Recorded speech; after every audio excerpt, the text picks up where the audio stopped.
Bonjour, voici une première leçon pour apprendre à utiliser ce que l'on appelle les taquets de tabulation qui vont vous permettre d'avoir sur plusieurs lignes différentes des alignements tels que vous le souhaitez, c'est-à-dire un alignement à gauche d'un côté, à droite de l'autre, centré, etc.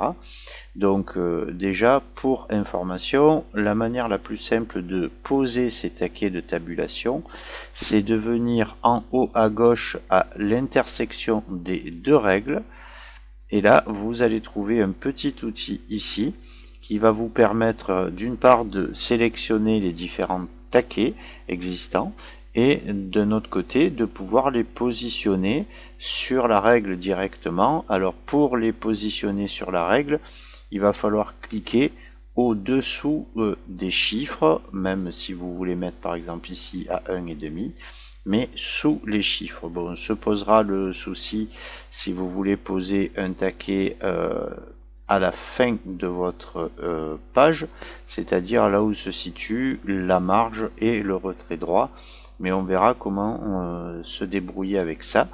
L'autre méthode, ce serait de passer par le groupe paragraphe, de venir ici cliquer sur les options de ce paragraphe, d'accord, vous cliquez et en bas vous avez le petit bouton tabulation qui nous permettra d'avoir cette fenêtre sur laquelle on reviendra un peu plus tard, qui va nous permettre de modifier les alignements, mettre ce que l'on appelle des points de suite, éventuellement supprimer un taquet existant, mais en aucun cas il ne permet de les déplacer. Pour les déplacer, mieux vaut les déplacer directement dans la règle. Donc on va voir ici avec le premier exemple. On vous demande donc de placer deux taquets pour ce premier exercice. Un taquet gauche, donc le taquet gauche c'est le premier que vous allez trouver ici, donc pas besoin d'aller cliquer dessus.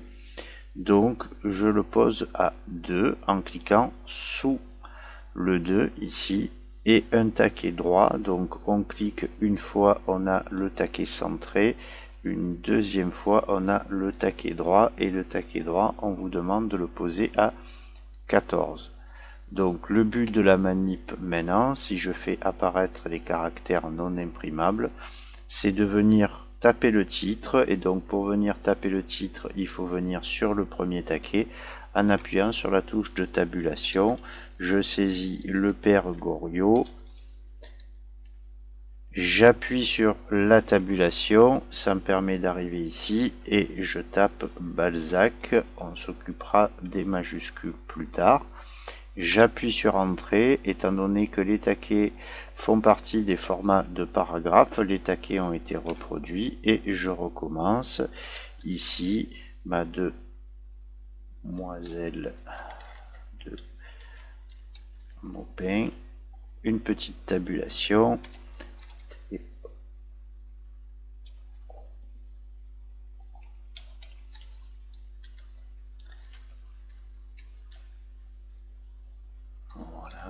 Je continue, entrée, tabulation.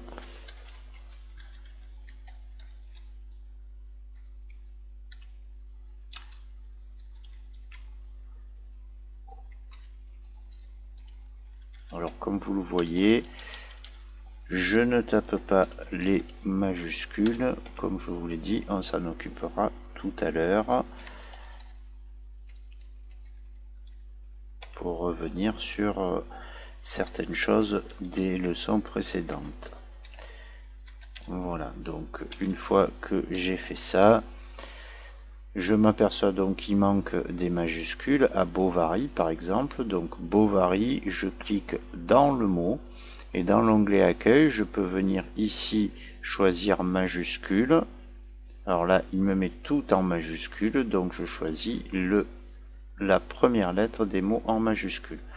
La même chose dessous, mais là on va utiliser le raccourci clavier qui est le Shift F3, c'est-à-dire la majuscule non permanente et la touche F3.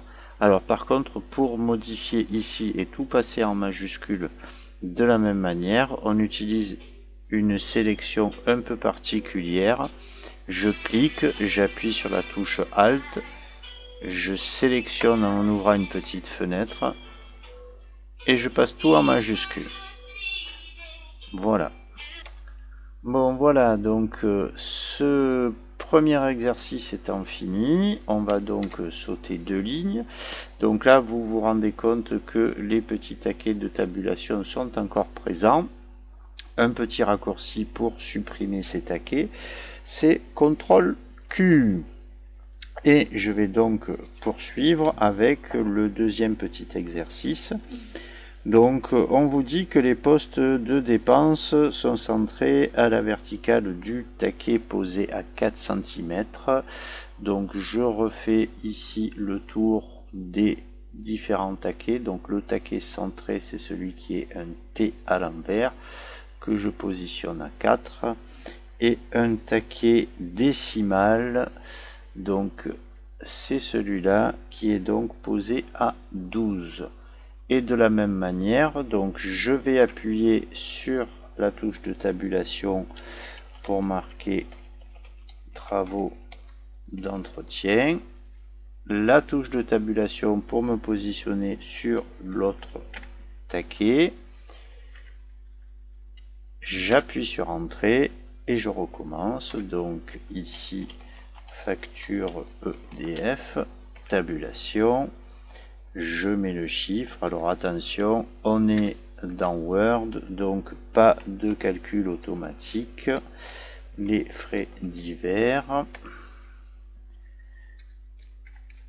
Entrée, tabulation.